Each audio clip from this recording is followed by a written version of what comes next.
नमस्कार।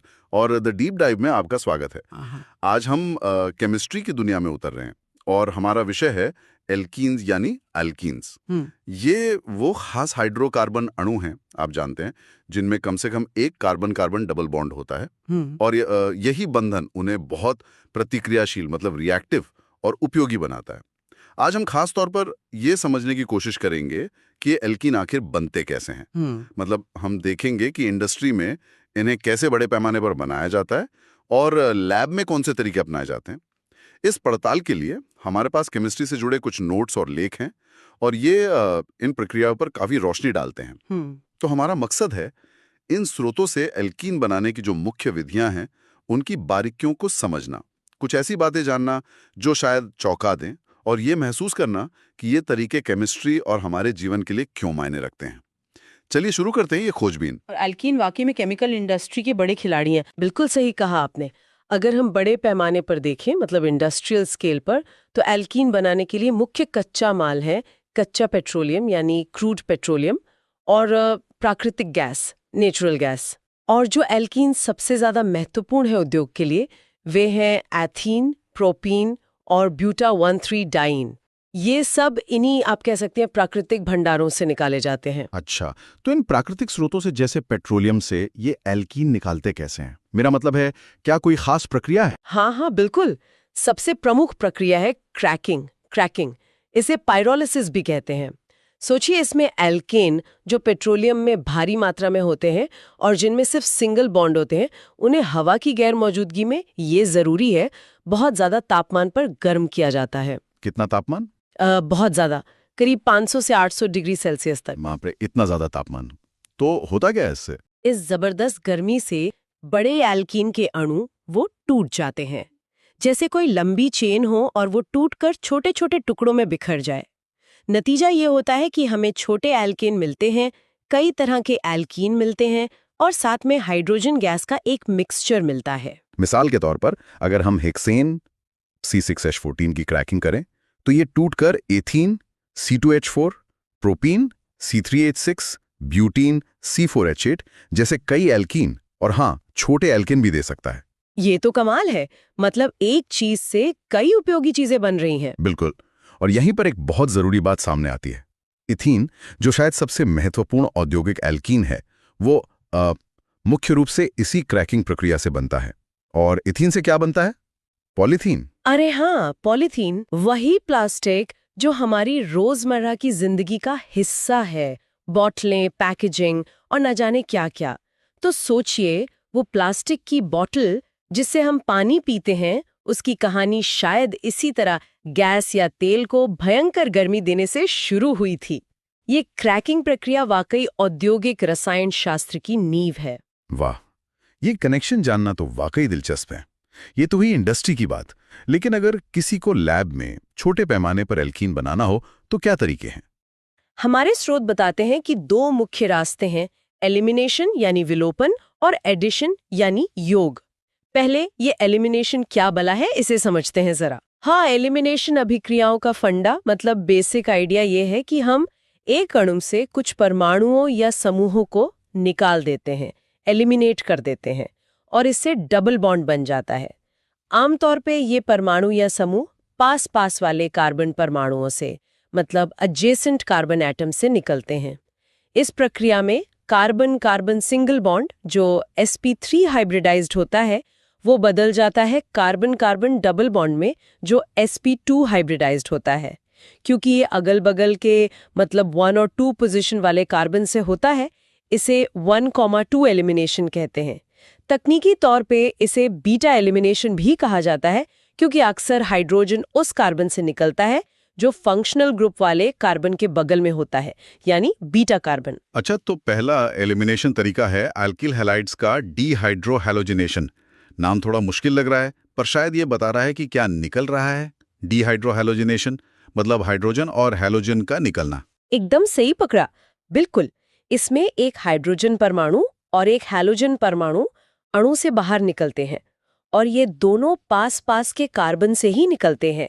हैलोजन निकलता है अल्फा कार्बन से और हाइड्रोजन निकलता है बीटा कार्बन से। तो सिद्धांत तो समझ आया, पर असल में लैब में ये कैसे करवाते हैं? कौन से केमिकल्स इस्तेमाल होते हैं, क्या चाहिए इसके लिए? इसके लिए आमतौर पर एल्किल हैलाइड को किसी शक्तिशाली बेस मतलब क्षार के अल्कोहलिक सॉल्यूशन के साथ गर्म किया जाता है। सबसे आम रिएजेंट है पोटेशियम हाइड्रोक्साइड KOH या सोडियम हाइड्रोक्साइड NaOH का इथेनॉल या किसी और अल्कोहल में बना हुआ गर्म कॉन्सेंट्रेटेड सॉल्यूशन।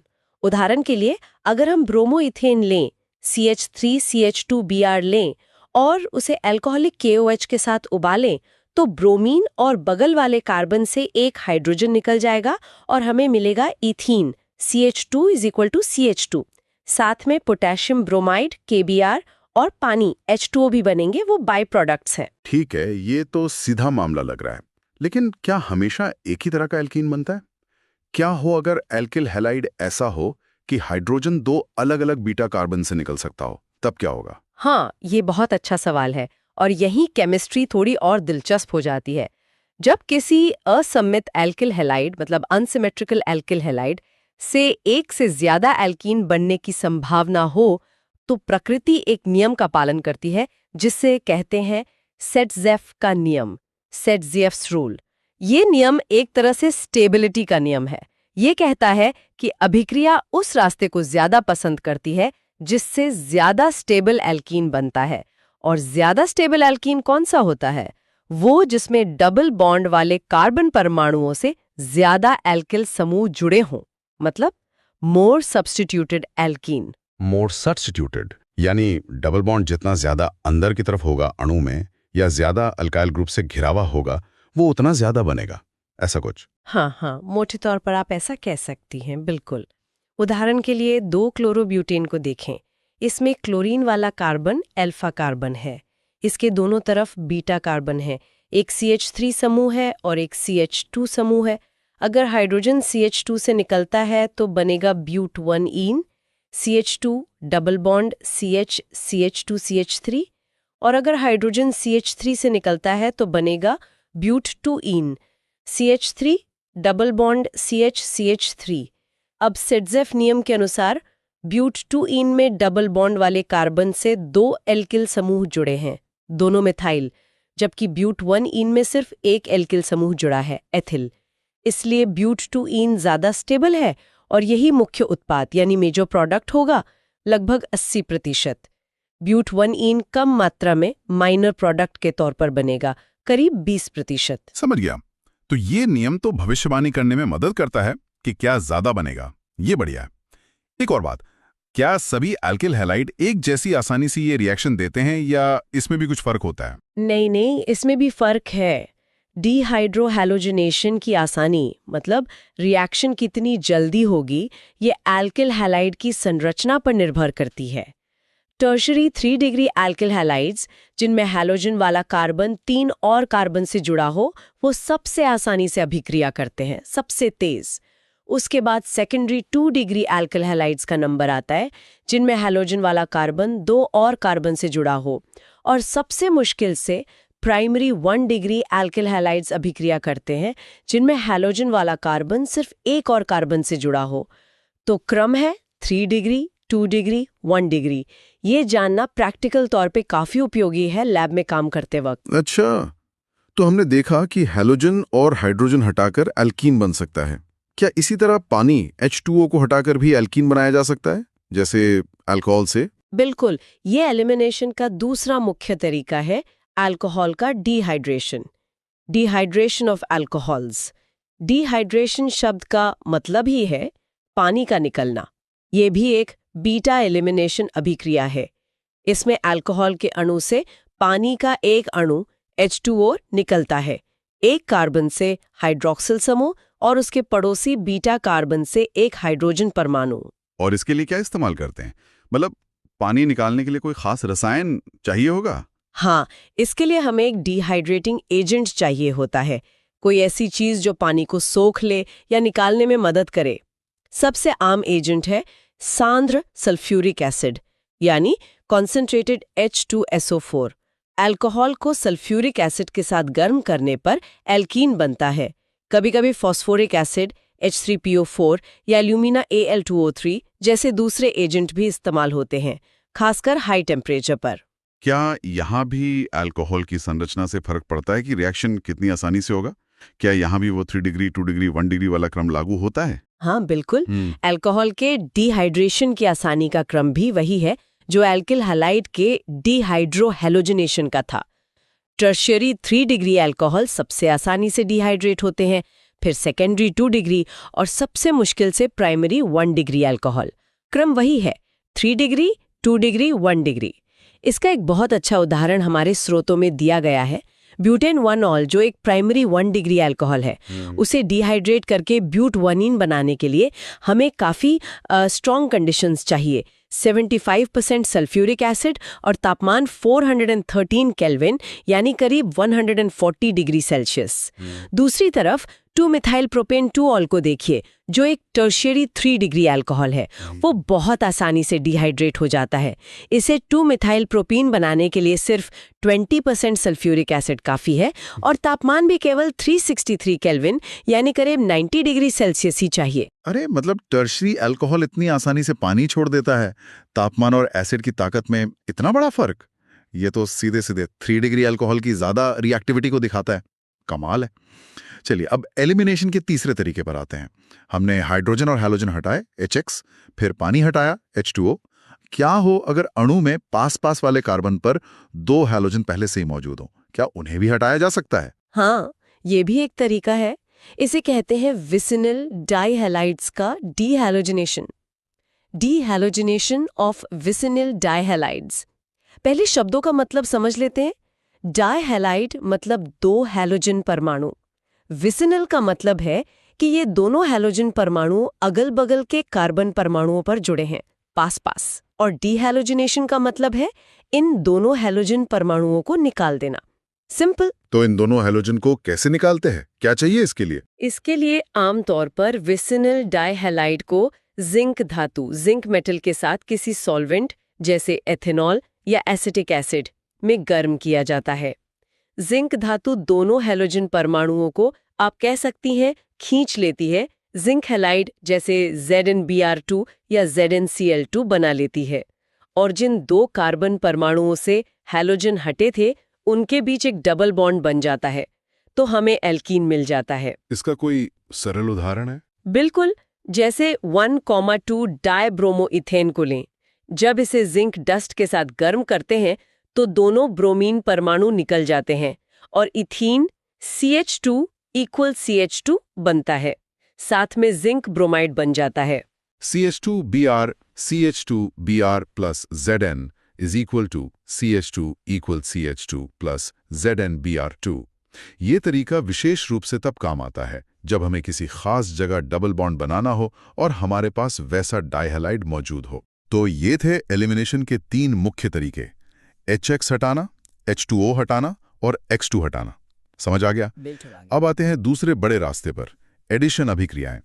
क्या इनसे भी एल्कीन बनाए जा सकते हैं? सुनने में थोड़ा उल्टा लगता है। एडिशन से तो बॉन्ड कम होने चाहिए ना? हाँ, यहाँ थोड़ा घुमाव है। हम सीधे एडिशन से एल्कीन नहीं बना रहे हैं, बल्कि हम किसी ज्यादा असंतृप्त अणु मतलब मोर अनसैचुरेटेड मॉलिक्यूल में कुछ जोड़कर उसे एल्कीन में बदल रहे हैं। खास तौर पर हम एल्काइंस, जिनमें कार्बन कार्बन ट्रिपल बॉन्ड होता है, उनका आंशिक अपचयन मतलब पार्शियल रिडक्शन करके एल्कीन बना सकते हैं। अपचयन यानी हाइड्रोजन का जोड़ना। हम एल्काइन के ट्रिपल बॉन्ड में हाइड्रोजन H2 जोड़ते हैं, लेकिन बहुत सावधानी से, सिर्फ एक H2 अणु, ताकि ट्रिपल बॉन्ड सिर्फ डबल बॉन्ड में बदले, सिंगल बॉन्ड में न बदल जाए। मतलब रिएक्शन को बीच में रोकना होता है। अच्छा, यानी ट्रिपल बॉन्ड को डबल बॉन्ड पर रोकना है, कंट्रोल करना है। ये कैसे करते हैं? यहीं पर इस विधि की एक खूबी सामने आती है। हम न सिर्फ रिएक्शन को डबल बॉन्ड पर रोक सकते हैं, बल्कि हम ये भी नियंत्रित कर सकते हैं कि बनने वाले एल्कीन की स्टेरियोकेमिस्ट्री क्या होगी। मतलब डबल बॉन्ड के चारों ओर परमाणुओं की स्थानिक व्यवस्था, 3D अरेंजमेंट कैसा होगा। हम या तो सिस एल्कीन बना सकते हैं या ट्रांस एल्कीन, और ये इस बात पर निर्भर करता है कि हम कौन सा उत्प्रेरक यानी कैटलिस्ट और रिएजेंट इस्तेमाल कर रहे हैं। सिस और ट्रांस ये क्या होते हैं, थोड़ा समझाएंगे? हाँ जरूर। सिस का मतलब है कि डबल बॉन्ड वाले कार्बन से जुड़े जो समान समूह हैं, जैसे 2 एल्किल समूह R या 2 हाइड्रोजन H, वो डबल बॉन्ड के एक ही तरफ हों, सेम साइड, और ट्रांस का मतलब है कि वो विपरीत तरफ हो, ऑपोजिट साइड्स। ये सिर्फ ज्यामितीय व्यवस्था मतलब ज्योमेट्री का फर्क है, लेकिन अणु के गुणों पर इसका काफी असर पड़ सकता है। ठीक है, तो मान लीजिए हमें सिस एल्कीन बनाना है, उसके लिए क्या करना होगा? क्या रिएजेंट चाहिए? सिस एल्कीन बनाने के लिए एल्काइन का हाइड्रोजनेशन यानी हाइड्रोजन से रिएक्शन एक खास कैटलिस्ट की उपस्थिति में की जाती है। इसे कहते हैं लिंडलर कैटलिस्ट। हाँ। और हाइड्रोजन की मात्रा भी नपीतुली मतलब कैलकुलेटेड अमाउंट लेते हैं ताकि अभिक्रिया एल्कीन बनने पर ही रुक जाए, आगे ना बढ़े। ये लिंडलर कैटलिस्ट क्या चीज है? इसमें ऐसा क्या खास है कि रिएक्शन को रोक देता है? लिंडलर कैटलिस्ट दरअसल पैलेडियम धातु है जिसे कैल्शियम कार्बोनेट या बेरियम सल्फेट जैसे किसी बेस पर जमाया जाता है और फिर उसे थोड़ा जहरीला, पॉइजन्ड या कहिए निष्क्रिय, डीएक्टिवेटेड कर दिया जाता है। ये निष्क्रियता क्विनोलिन या सल्फर जैसे कंपाउंड्स को मिलाकर की जाती है। इसका मकसद होता है कैटलिस्ट की एक्टिविटी को इतना कम कर देना कि वो ट्रिपल बॉन्ड को डबल बॉन्ड में तो बदल दे, लेकिन फिर डबल बॉन्ड को सिंगल बॉन्ड में न बदल पाए, उसे वहीं रोक दे। अच्छा, ये तो बड़ी चालाकी हुई। तो जब एल्काइन की अभिक्रिया हाइड्रोजन और लिंडलर कैटलिस्ट से कराते हैं तो नतीजा हमेशा सिस एल्कीन होता है। हाँ, सामान्यता यही होता है। इसमें हाइड्रोजन के दोनों परमाणु ट्रिपल बॉन्ड के एक ही तरफ से जुड़ते हैं, जिससे सिस ज्योमेट्री वाला एल्कीन बनता है। R C triple bond C R plus H2 PD-CaCO3 quinoline RCH equals to CHR cis alkene. कमाल है, स्टीरियो कंट्रोल। और अगर हमें ट्रांस एल्कीन चाहिए हो तो उसके लिए क्या लिंडलर कैटलिस्ट काम नहीं करेगा? नहीं, ट्रांस एल्कीन के लिए हमें बिल्कुल अलग तरीका अपनाना पड़ता है। इसके लिए एल्काइन का रिडक्शन सोडियम धातु को द्रव अमोनिया में घोलकर किया जाता है। ये एक क्लासिक रिएक्शन है। इसे कभी-कभी बर्च रिडक्शन के नाम से भी जाना जाता है। हालांकि बर्च रिडक्शन ज्यादातर एरोमेटिक रिंग्स के लिए इस्तेमाल होता है, पर क्रियाविधि मतलब मैकेनिज्म काफी मिलती-जुलती है। सोडियम और द्रव अमोनिया, ये सुनने में बिल्कुल अलग है कैटलिस्ट वाले तरीके से। और इससे ट्रांस एल्कीन क्यों बनता है? क्या मैकेनिज्म अलग है? हाँ, इसका मैकेनिज्म लिंडलर हाइड्रोजनेशन से अलग होता है। इसमें इलेक्ट्रॉन ट्रांसफर और प्रोटॉन ट्रांसफर शामिल होते हैं। खैर, मैकेनिज्म की बारीकियों में जाए बिना नतीजा ये होता है कि हाइड्रोजन परमाणु ट्रिपल बॉन्ड के विपरीत दिशाओं से जुड़ते हैं। ऑपोजिट एडिशन होता है। इससे ट्रांस ज्योमेट्री वाला एल्कीन बनता है। RCCR Na liquid NH3 RCH HRTS trans alkene. तो देखिए ये कितना अद्भुत है। एक ही शुरुआती पदार्थ एल्काइन से हम दो अलग अलग स्थानिक संरचना वाले उत्पाद सिस और ट्रांस एल्कीन बना सकते हैं, सिर्फ रिएजेंट बदलकर। ये स्टीरियोकेमिस्ट्री पर नियंत्रण सिंथेटिक ऑर्गेनिक केमिस्ट्री की जान है, क्योंकि किसी अणु की 3D बनावट अक्सर उसकी बायोलॉजिकल एक्टिविटी या केमिकल प्रॉपर्टीज को तय करती है। दवाइयों के निर्माण या नए पदार्थ बनाने में ये क्षमता बहुत मायने रखती है। तो अगर हम आज की चर्चा को समेटें, हमने देखा कि औद्योगिक पैमाने पर एल्कीन, खासकर इथीन और प्रोपीन, मुख्य रूप से पेट्रोलियम और प्राकृतिक गैस की क्रैकिंग से मिलते हैं। जी। यह प्रक्रिया हाई टेम्परेचर पर बड़े हाइड्रोकार्बन को तोड़ने पर आधारित है। और प्रयोगशाला में हमारे पास कई एलिमिनेशन रिएक्शन हैं। एल्किल हैलाइड से HX निकालना यानी डीहाइड्रोहेलोजिनेशन, जिसमें सेटजेफ नियम बताता है कि कौन सा एल्कीन ज्यादा बनेगा। फिर अल्कोहल से पानी निकालना यानी डीहाइड्रेशन, जहां हमने देखा कि 3 डिग्री अल्कोहल सबसे आसानी से रिएक्ट करते हैं। और विसिनल डाइहैलाइड से दोनों हैलोजन निकालना यानी डीहैलोजिनेशन, जिंक के साथ। और फिर हमने देखा कि एल्काइन के ट्रिपल बॉन्ड को सावधानी से डबल बॉन्ड में बदलकर भी एल्कीन बना सकते हैं। और कमाल की बात यह है कि लिंडलर कैटलिस्ट से सिस एल्कीन और सोडियम द्रव अमोनिया से ट्रांस एल्कीन बनाकर हम अणु की ज्योमेट्री भी नियंत्रित कर सकते हैं। बिल्कुल। और इन सभी विधियों को समझने का निचोड़ मतलब टेक अवे ये है कि रसायनज्ञों के पास अब ऐसे औजार हैं, ऐसे टूल्स हैं जिनसे वे खास तरह के एल्कीन बना सकते हैं जिनकी उन्हें जरूरत है। सेटजेफ का नियम और प्रतिक्रियाशीलता का क्रम 3 डिग्री 2 डिग्री 1 डिग्री उन्हें अनुमान लगाने में मदद करते हैं कि अभिक्रिया कैसे होगी और क्या बनेगा। और एल्काइन अपचयन में स्टीरियो कंट्रोल दिखाता है कि हम अणुओं की 3D संरचना को भी कितनी सटीकता से डिजाइन कर सकते हैं। ये सब मिलकर सिंथेटिक केमिस्ट्री की ताकत को दर्शाते हैं। अणुओं को अपनी मर्जी से बनाना और बदलना। वाकई इन तरीकों की समझ से ये साफ होता है कि एल्कीन बनाना सिर्फ एक अकादमिक अभ्यास नहीं है, बल्कि ये रसायन विज्ञान का एक बहुत ही व्यवहारिक और महत्वपूर्ण पहलू है। एक विचार जो मैं श्रोताओं के लिए छोड़ना चाहूंगा, जिस पर वे आगे सोच सकते हैं। हमने मुख्य अभिक्रियाओं की बात की जिनसे एल्कीन बनते हैं, लेकिन केमिस्ट्री में अक्सर मुख्य अभिक्रिया के साथ साथ कुछ और अनचाही अभिक्रियाएं भी होती हैं, जिन्हें साइड रिएक्शंस कहते हैं। तो सोचिए, एल्कीन बनाने की इन विधियों में, खासकर एलिमिनेशन रिएक्शंस में, जैसे डिहाइड्रोहैलोजिनेशन, जहां हम एक स्ट्रॉन्ग बेस इस्तेमाल करते हैं, वहां और कौन सी साइड रिएक्शन हो सकती है?